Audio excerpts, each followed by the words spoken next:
Good evening. In the news tonight, the Indiana State Teachers Association is filing suit for the state to provide more money for public schools. And the United States and China still are at odds over trade and nuclear proliferation. In sports, Vincent University basketball player Chris Clark is taking his talents to the next level, and the pairings for the NBA playoffs are set. Newscenter 22 is next.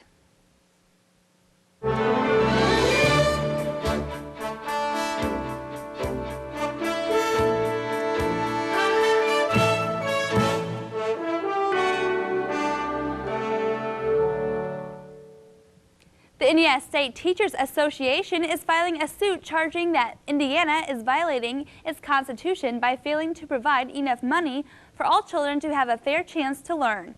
The suit was filed today in Marion County on behalf of 9 children and their families from schools around the state. It claims that the state is not adequately funding schools so they can meet standards and performance mandates placed on them. The lawsuit doesn't seek a specified amount of increased funding. A man who pleaded guilty to killing a 10-year-old Crothersville girl will spend the rest of his life in prison. A Jackson Circuit Court judge today sentenced 39-year-old Anthony Stockelman to life in prison without the possibility of parole for the murder of Katie Coleman. Stockelman pleaded guilty last month to murdering and molesting the girl in exchange for prosecutors dropping the death penalty. He also was sentenced to 30 years in prison on the molestation charge. Prosecutors say the former factory worker abducted, molested, and killed the 4th grader. She was missing for 5 days before a body was found January 30th, 2005 in a creek 15 miles from her southern Indiana home. A second southern Indiana jury has convicted a man of arresting last fall on sex abuse charges after he was profiled on the Oprah Winfrey Show. A Vanderburgh County jury found William Davis guilty of 5 counts of child molestation. The jury deliberated for about an hour and broke for lunch before the verdict was announced this afternoon. The 33-year-old Davis was convicted in February on 3 counts of child molesting in nearby Boise County. He was acquitted on 2 other charges. Davis was arrested last October in North Dakota, 2 days after the talk show host broadcast the Indiana man's picture and offered $100,000 reward. 2 women divided the reward after Davis was arrested in Fargo. A judge has rejected a request for a mistrial from Charles Bonet. He's the man convicted, along with a former Indiana State Trooper, of murdering the ex-trooper's wife and 2 children. A Floyd County judge rejected a request for a mistrial based on racism comments by a juror. The decision clears the way for Bonet to appeal his conviction on murder charges. Bonet was sentenced to 225 years in prison. Former Trooper David Cam's wife and 2 children were killed in the family's southeast Indiana home in 2000. Police in Bloomington, Indiana are investigating a possible hate crime. A 25-year-old Bloomington resident and his wife were attacked early Tuesday morning by several men on skateboards. According to police reports, the newlyweds, who are both black, were leaving a restaurant when 3 or 4 men began yelling racial slurs at them. Ben Morrison has more. It's messed up. It's disturbing, but I can't believe that happened. The unidentified victim and his wife were leaving a downtown bar when they were approached by 4 or 5 men. It appears as if they were motivated by the race of the victim. I mean, obviously that's why they yelled racial slurs. The 25-year-old black victim was beaten to the ground as his wife ran to their car. She ran to their vehicle and got the vehicle and came back as the men ran off and got her husband into the vehicle. The victim was taken to Bloomington Hospital, where he was treated for cuts on the top and back of his head. 2 bones were dislocated in an arm as well. Residents in Bloomington are shaking their heads over the attack. We like to think of Bloomington as kind of a safe place for a lot of different types of people, but sometimes reality kind of sets in here and reminds us that it's really not. Bloomington strives hard to be known for a safe and civil community. The recent incident soils that reputation. Certainly with the Safe and Civil City program that the city has and the Human Rights Commission, we really work hard to try to keep these things from ever happening at all. The victim told police he thought he was attacked by a ball bat. However, his wife told police it was more like a skateboard. They're investigating this case as a hate crime. From Bloomington, I'm South Bureau reporter Ben Morriston, 6 News. Immigration agents arrested scores of suspected illegal workers across the country on Wednesday in raids of manufacturing facilities. It's part of a crackdown on employers suspected of hiring illegal workers. Employees of a German-based company that makes crates and pallets were arrested in Annapolis, Phoenix, Houston, Cincinnati, and Albany, New York. 7 executives were also arrested.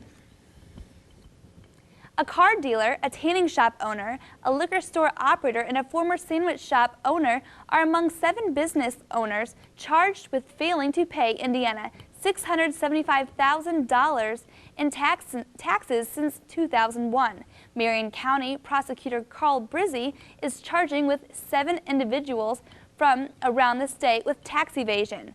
The largest amount owed is by William Kelso Jr., president of 3 Jeffersonville companies. Brizzi says he failed to pay more than $429,000. The investigation was conducted by agents from the Indiana Department of Revenue's Criminal Investigation Unit. Brizzi's office assumed jurisdiction because the payments were due to the Revenue Department, which is located in Marion County. An Indiana State University student is being held without bond on a preliminary charge of manufacturing an explosive device after officials said he was making fireworks in his dorm room. 19-year-old Michael Kleeman of Tell City lives in Mills Hall at the Terre Haute School. ISU police came to the dorm yesterday after one of the explosives discharged, setting off a fire alarm. State police say they found a number of explosives in Kleeman's room. And state police bomb technicians were called to the scene to make sure the explosives were safe. No injuries were reported. Hanover College has placed a professor on paid leave as he faces charges that he sexually abused a 13-year-old boy 2 decades ago. Associate Professor of Art John Martin appeared in a Louisville, Kentucky courtroom on Monday and was granted a continuance until May 10th to enter a plea to the charges. He was released from jail on $15,000 bond. Hanover officials say they are surprised by the allegations against Martin. Martin couldn't be reached for comment. Louisville police say the accuser recently came forward, alleging he was abused in the mid to late 1980s. Ground was broken today for a $135 million biofuel plant in a small northern Indiana town of Claypool. The plant will convert soybeans into diesel fuels. Governor Daniels says it's a big part of the state's plan to become a major producer of renewable fuels.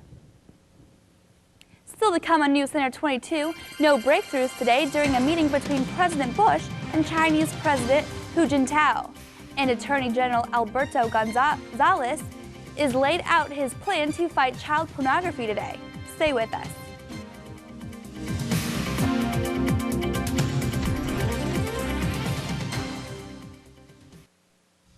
Marry a millionaire? Get real. Real college, real experience, real careers, really fast. Vincennes University Preview Days, April 21st or 22nd. Register at vinu.edu. Win the lottery? Get real. Real college, real experience, real careers, really fast. Vincennes University Preview Days, April 21st and 22nd. Go to vinu.edu. President Bush is reporting no concrete advances in disputes on trade and other issues with visiting Chinese president. With marching bands on the White House lawn, Bush earlier welcomed Hu Jintao opportunities for both countries. Hu said he wants to help ease nuclear tensions with North Korea and Iran, and he pledged in general terms to promote human rights. A woman who disrupted the Chinese president's White House welcome apparently received a press credential through a New York-based newspaper associated with Falun Gong religious movement. It took a few minutes for Secret Service agents to remove her from a camera platform where she was yelling protests even as the Chinese leader continued to speak. Officials in Pakistan say 2 people are dead after a shootout between secretary officials and a man suspected of ties to top al-Qaeda figures. An army spokesman says the gunfire broke out when security officials tried to stop a vehicle at a roadblock, and the man inside opened fire. One security official was killed and the suspect died when other officials returned fire. Local intelligence agents say the suspected militant who died today was an Arab, possibly a Saudi. They say a video camera, a laptop camera, hand grenades, and documents were found in his vehicle. Federal prosecutors concede they have no evidence to support Zacarias Moussawi's claim that he and attempted shoe bomber Richard Raid shared a 9/11 plan to fly a plane into the White House. FBI officials say Moussawi wouldn't have been named as a beneficiary in Raid's will if they were planning to die together. There's a key meeting scheduled for Saturday in Iraq. Shiite lawmakers plan to meet to decide whether to replace Prime Minister Ibrahim al-Jafari as a nominee for second term. Iraq's Kurdish and Sunni Arab parties strongly object to him. Police and witnesses said a roadside bomb exploded near a U.S. military convoy in southern Baghdad today. The explosion set one armored U.S. vehicle on fire and wounded 2 U.S. soldiers. The convoy was made up of armored vehicles and Humvees. TV footage shows an armored vehicle covered in smoke, firefighters on the scene, and U.S. troops securing the area. Violence between Iraq's Sunni and Shiite Muslims has increased so much in recent weeks, some say a state of civil war exists in the country. But Anish Rahman recently met a pair of Baghdad neighbors who are refusing to be separated by Iraq's growing sectarian divide. 63-year-old Jabbar Khalid represents the dream of what Iraq could be, a Sunni living in a Shia neighborhood of Baghdad with no fear of being forced from his home. If I receive a threat to leave the neighborhood, he says, I am certain all of my Shia neighbors will come to my aid and prevent any harm. I will not go. Nasser is a reason why. A Shia neighbor of Jabbar's, a Shia who speaks of both sects being one. The Sunnis are our brothers. There are marriages between Shia and Sunni, she says. We feed them and they feed us. There should be no feuds between us. But feuds between Shia and Sunnis are intensifying elsewhere in Iraq. The country is now confronting an exploding number of internal refugees, Sunnis who have fled Shia areas, Shia who have fled Sunni areas after receiving death threats, arriving in camps that are solidifying Iraq's sectarian divides. Here, they are all Shia. They left because they were threatened for living in Sunni neighborhoods. An unimaginable prospect for Nasser. If her family lived in a Sunni neighborhood and got a death threat, her son Jassim makes it clear, no, he wouldn't leave. And neither would Nasser. She says she believes her Sunni neighbors would protect her just as she would protect them. It is hard to know how unusual this camaraderie is between Shia Nasser and her Sunni neighbor Khalid. Hard to know how many Iraqis share their tolerance. And hard to know as well how long it can survive, given the tens of thousands of Iraqis who now find themselves in tent cities segregated by sect. Anish Rahman, CNN, Baghdad.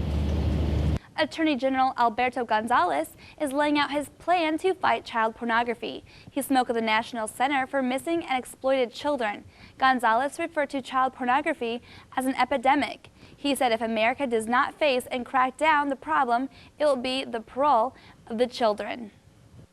I think it's time to deliver a wake-up call about the true nature and the scope of this criminal activity, the depth of the depravity and the harm being inflicted upon innocent children.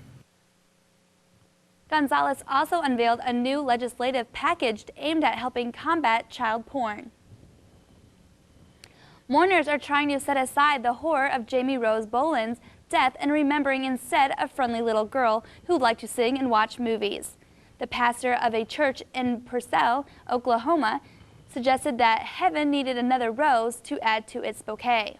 When the little girl was killed, Dwayne Elmer also told about 1,000 people who met today in a high school gymnasium that it only took her 10 years to earn her wings. 26-year-old Kelvin Underwood is charged with first-degree murder in what prosecutors say was a plan to practice cannibalism. Prosecutors say they'll seek the death penalty.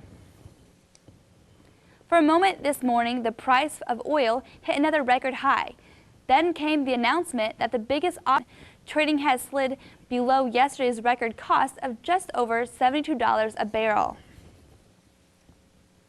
America has more millionaires. A survey says there were a record 8.3 million U.S. households with a net worth of $1 million or more in 2005. That's up 800,000 from 2004. And the net worth numbers don't include primary residences. The survey also found that the number of households with a net worth of $5 million or more rose to 930,000 in 2005.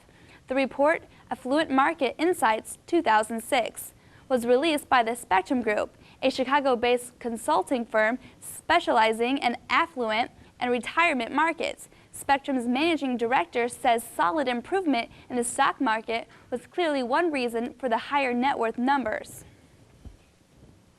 Researchers say videotapes back up their conclusion that 8 out of 10 crashes involve drivers who are either drowsy or are eating, chatting on a cell phone, applying makeup, or indulging in other distractions. Government scientists collected thousands of hours from cameras and sensor monitors in cars to show what happens just before a crash.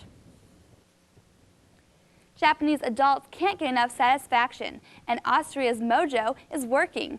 Researchers at the University of Chicago say 71% of Austrians report being satisfied with their sex lives. Japan comes in last among the 29 nations studied at 26%. Spain, Canada, Belgium, and the United States also reported high rates of satisfaction. The report suggests sex is more satisfying in countries where women and men are considered equal. The sociologist leading the survey says male-centered cultures tend to discount the importance of sexual pleasure for women. As he put it, when mama's not happy, nobody's happy.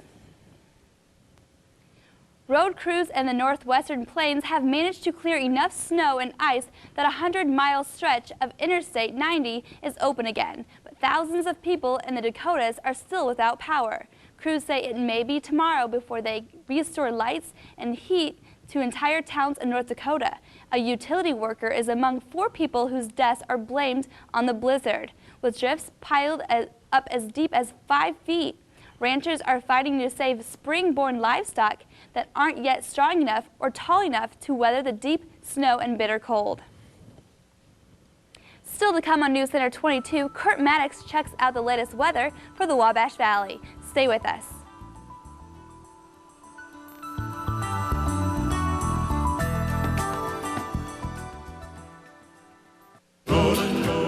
This spring, the West was never wilder on PBS.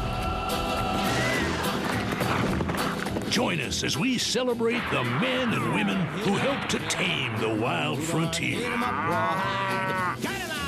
A wagon load of adventure awaits, so saddle up and ride for the best of the West. Starting April 23rd on most PBS stations.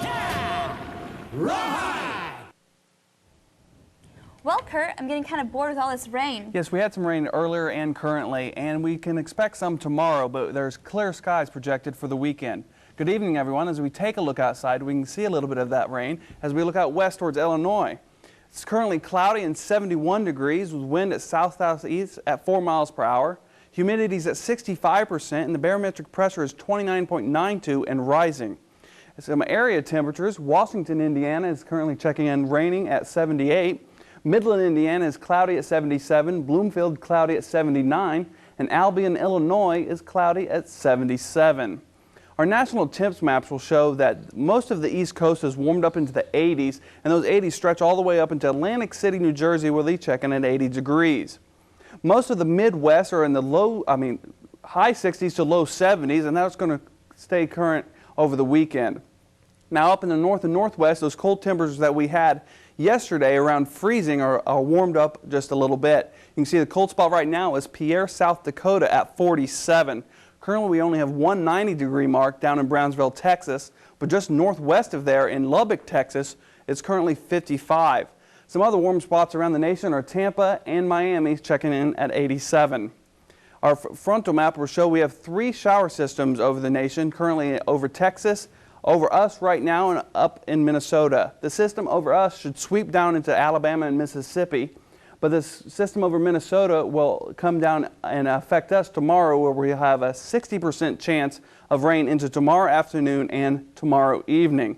But this high-pressure system is good news for people who have plans over the weekends, maybe catch a ball game in Chicago or St. Louis, or get some work done around the house, since we have cloudy, partly cloudy skies to sunny skies over the weekend. So let's take a look at your forecast. Tonight, it's partly cloudy, low of 54. Tomorrow, thunderstorms, high of 73. Tomorrow night, partly cloudy, low of 50. Extended forecast, sunny for Saturday, 76 is the high, 56 is the low. Sunday is partly cloudy with a high of 77 and a low of 53. And for Monday, we have partly cloudy skies, a high of 75 and a low of 57. And Emma, that's a look at your weather. Thanks, Kurt. Still to come on Newscenter 22, Michael Nice has the latest from the world of sports.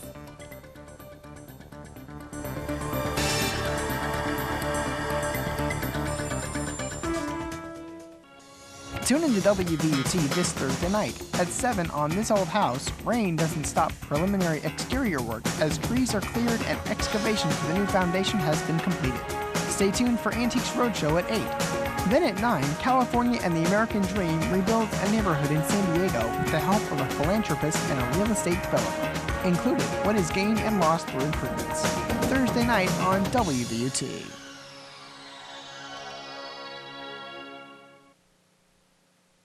A light schedule today in Major League Baseball. Good evening, everyone. I'm Michael Nice for WVUT Sports. At the ballparks this afternoon, Jose Molina's 2-out RBI double in the top of the 8th inning snapped a 4-4 tie, and the Los Angeles Angels went on to post a 6-4 victory over the Minnesota Twins. Also in the junior circuit, Baltimore leads Cleveland 5-4 in the bottom of the 6th, and Oakland leads Detroit 3-1 in the top of the 6th. Tonight in the American League, Boston goes for a 3-game sweep against visiting Tampa Bay, and Seattle wraps up a 3-game series with Texas. Each of today's 4 National League contests will be played under the lights. At the ballparks last night, Rodney Cedeno hit a 2-run single in a 3-run 8th that pushed the Chicago Cubs past the Los Angeles Dodgers 5-4. But the Cubs lost all-star first baseman Derek Lee to a sprained right wrist, suffered in a collision with Rafael Furcal. Scott Williamson is 2-0 after throwing a scoreless 7th. Ryan Dempster set a Cubs record by converting his 23rd consecutive save opportunity. The loss goes to 0-1 Danis Baez. Vincennes University point guard Chris Clark has signed a national letter of intent to transfer to Utah State in Logan, Utah for the 2006-2007 season.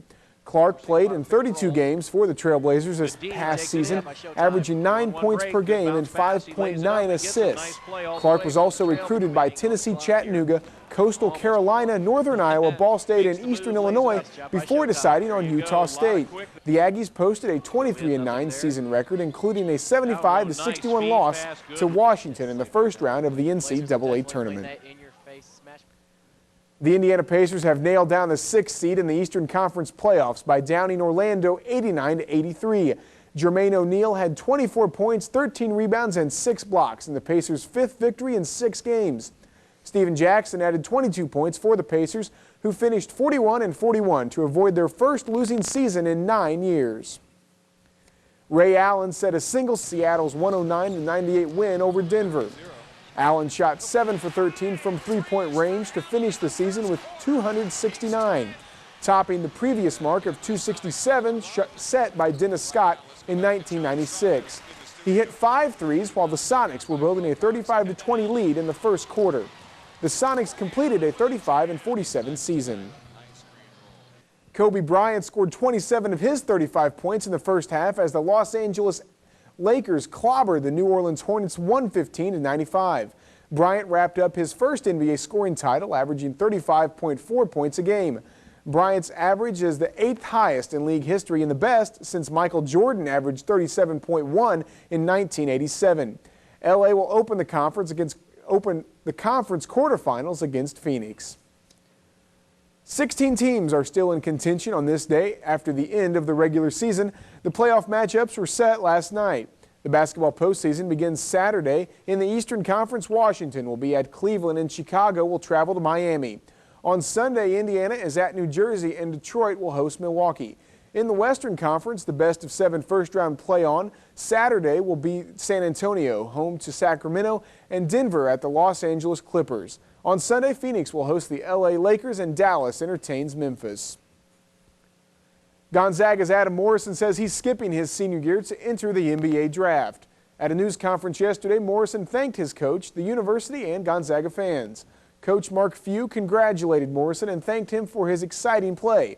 Morrison was the nation's leading college scorer, averaging over 28 points per game. He led the Bulldogs into the Sweet 16 of the NCAA tournament, where they lost to UCLA. Detroit Lions quarterback Joey Harrington has decided to sign with the Miami Dolphins, according to his agent. The signing would give the team a backup to new starter Dante Culpepper, who faces an uncertain timetable in his recovery from a serious knee injury. Harrington might be Miami's starting quarterback when the season begins. The Dolphins and Lions are soon expected to complete a trade involving Harrington. The Bengals have reworked receiver Chad Johnson's contract, giving him a lot more money in 2 more years. Johnson's new deal could keep him under contract through 2011. He could average more than $10 million per season in bonuses and salary, depending upon what happens. The Bengals also have picked a backup quarterback. Baltimore's Anthony Wright has an agreement for a 1-year deal. He'll be in Cincinnati in the next day or so to complete it. The San Francisco 49ers traded their 2nd and 3rd round picks to the Denver Broncos for the 22nd overall selection in the 2006 NFL Draft. The 49ers, who already have the 6th pick after finishing last season 4-12, sent the 37th and 68th overall choices to the Broncos, giving San Francisco 2 first-round picks for the first time since 2000. Tiger Woods says he might not play again on the U.S. PGA Tour until the U.S. Open in June. He's taking some time off while his father battles cancer. Woods didn't give any details of his time off, saying only he wouldn't play for a while and that his father's health will have a major influence on his future schedule. He does say he'll definitely play at the Open, which begins June 15th at Winged Foot Country Club in New York. It's day 1 at the Houston Open, where 2-time defending champion Vijay Singh opened with a 3-under par 69. Stuart Appleby is the clubhouse leader after carding a 66. Defending champion Annika Sorenstam is on hand to defend her crown at this week's LPGA event and is 1 stroke off the clubhouse lead after shooting a 6-under par 66. Maria Yord and Christy Kerr match 65s to share the top spot on the leaderboard as play continues outside of Atlanta. And Emma, that's a look at sports for today. Thanks, Michael. Still to come on Newscenter 22, Jeannie Mose checks out celebrity baby names. Stay with us.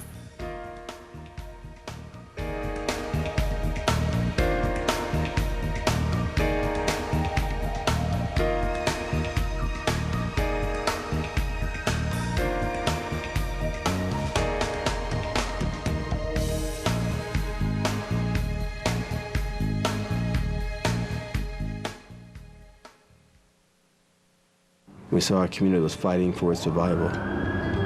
We knew we had to start with capital improvements to demonstrate to the people in the city that it wasn't just talk.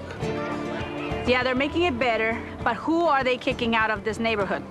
What does it take to revitalize community life? What obstacles must be overcome? And what is the price of renewal?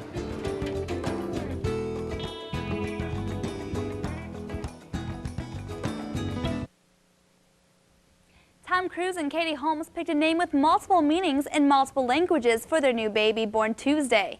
It's number 2 on our countdown. Her name, Suri, is unconventional, but is not the strangest name celebrity parents have picked. Here's Jeannie Mose.